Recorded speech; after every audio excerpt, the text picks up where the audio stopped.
One man can change the world with a bullet in the right place. There's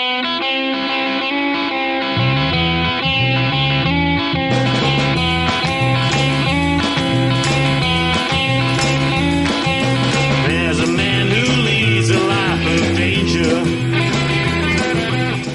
Okay, hi guys, it's Exo Sniper here, and today I want to talk to you guys about GTA 5 Survival. And you know, when you unlock GTA 5 level 15, you get to play Survival, where you get this like waves of enemies, and it's just what it's meant to be like, survival. And so I have some friends who are level 15 and higher, and they have gathered me some information on what is good and what is bad and what should I do when I do get to level 15, you know. And I thought, hey, I could use this to my advantage and make a video about it, so that everyone else who is confused about survival can actually have some kind of idea of what they're meant to do. So first of all, I am going to be covering all of the weapon choices that I am advising. I am advising that you get one of the following shotguns. Well, no, if you want shotguns, then either choose the assault shotgun because of its ability to rapid fire and in early waves insta kill enemies, and heavy shotgun because of its high damage. So if you are more if you are more of a shotgun user like me, then go for it. It's a pretty good method. If you're not, I advise you are. It's very, very useful, but I can't influence you too much. The bullet rifle is a pretty accurate high fire rate assault rifle, um, with the sole purpose of loading bullets into your opponents. So yeah, that is the only reason I would ever use the bullet rifle. So bullet rifle isn't my thing. However, if you're the person who likes loading bullets into enemies, then go for it. It is the weapon that you are dreaming about.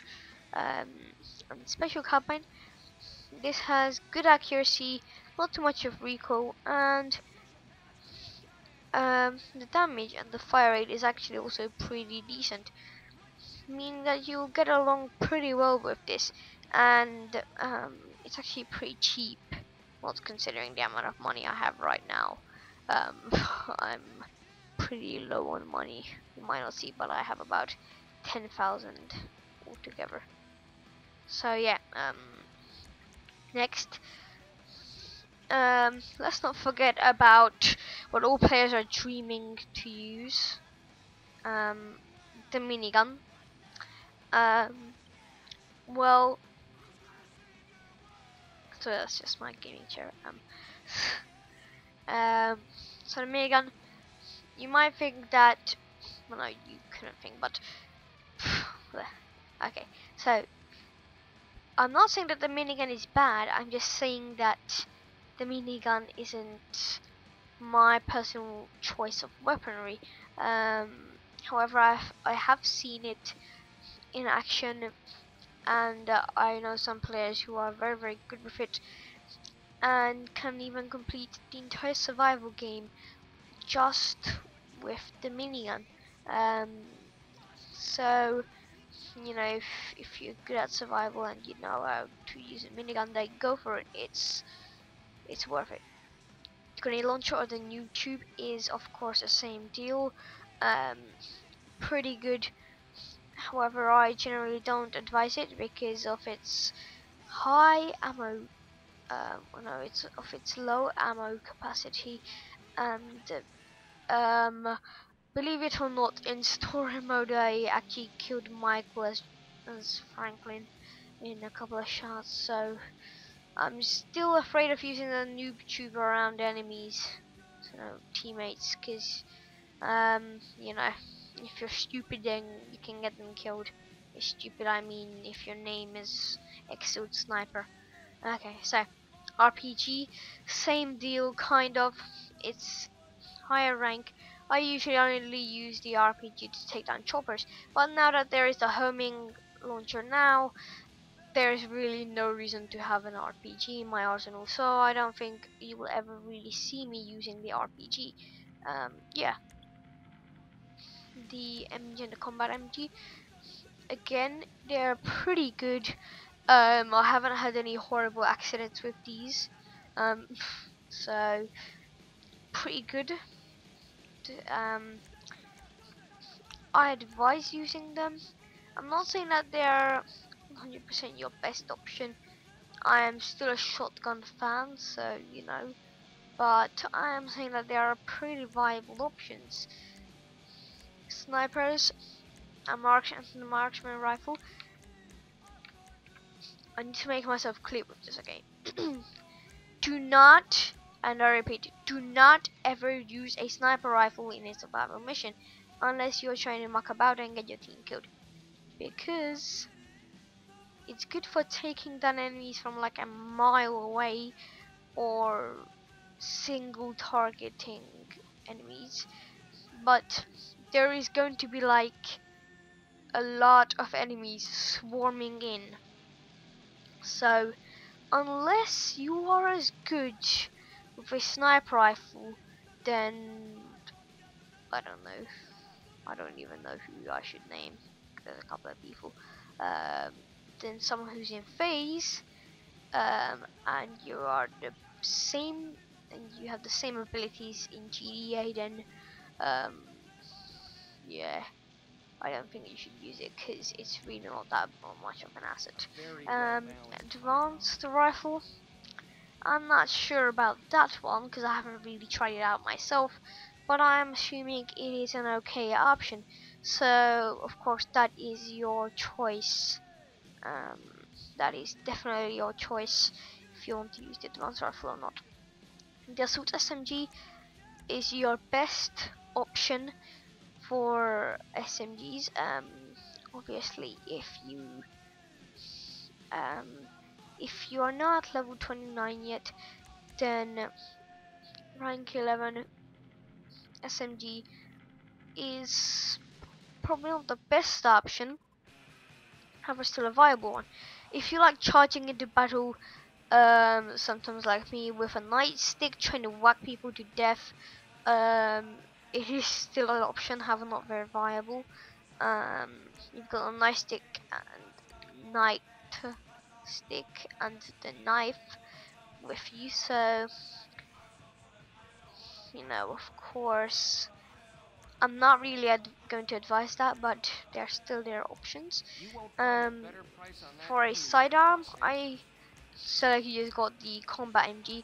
For a sidearm, I would assume you should buy something like the bullet rifle, or you know, an assault rifle or a shotgun, because those are much better sidearms than the standard handgun, because you know, standard handgun has its weaknesses of not being very useful.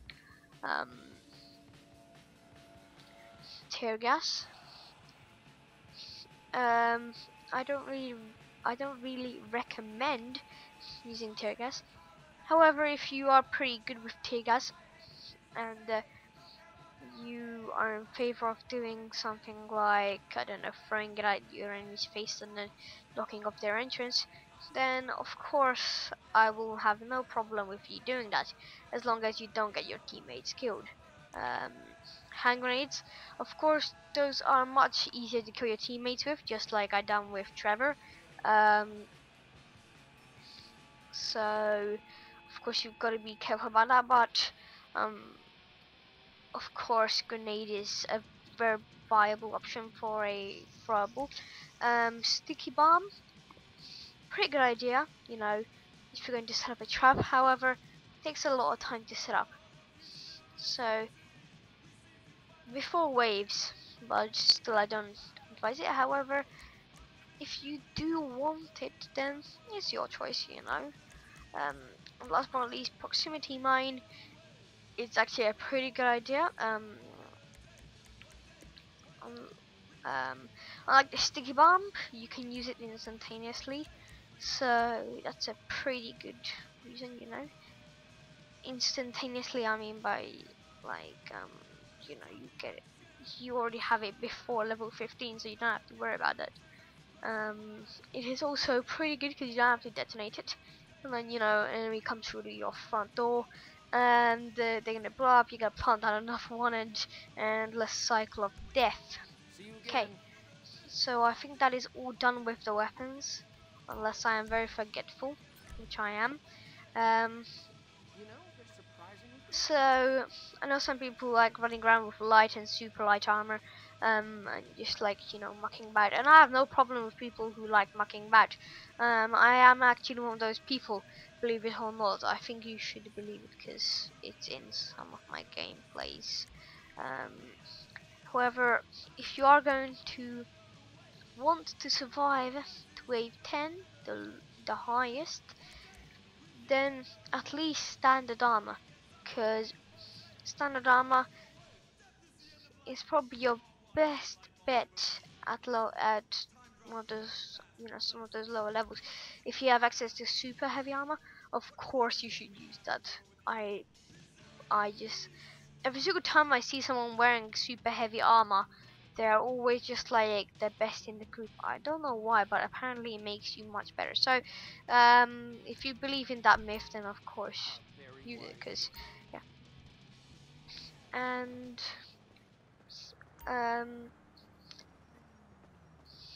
two more tips.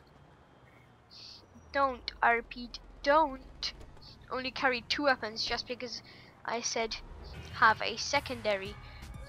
You can have as much weapons as you can, as you want, prepared for fighting, because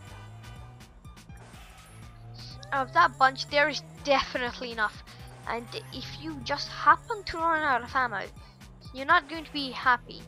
I'm telling you, it happened to me. It did happen to me. Last but not least, I'll try to make this quick. Do not underestimate low level players. Like I am. I pressed the wrong button. I am level 7. Okay. I've been in several survival games, and I've been treated like I never even played GTA, and I'm a 5-year-old. Literally, I went into a game and I didn't even get told what to do. They just expected me to know what I am doing just because I am not level 1. And then when I didn't, they started shooting at me. Okay, that's a little bit extreme, but what I'm saying is try to cooperate. Well, at least try to cooperate with lower level players, because you don't know how bad it is for lower level players to see those like level 120s looking down on them and just like laughing, because I actually do look up to people who are higher levels than me, and then you know, if you look up to someone and they laugh at you and they call you an idiot, it doesn't really feel nice, because you know, you thought that person was good and then you thought that you could trust them. So that's just a little reminder that, you know, low level players will also be higher level players, and then they can get revenge on you. Yay. Okay, so that's it for this video, guys. I hope you liked it, and yeah, I have nothing else really to say, so I'll see you guys. I want it all. I want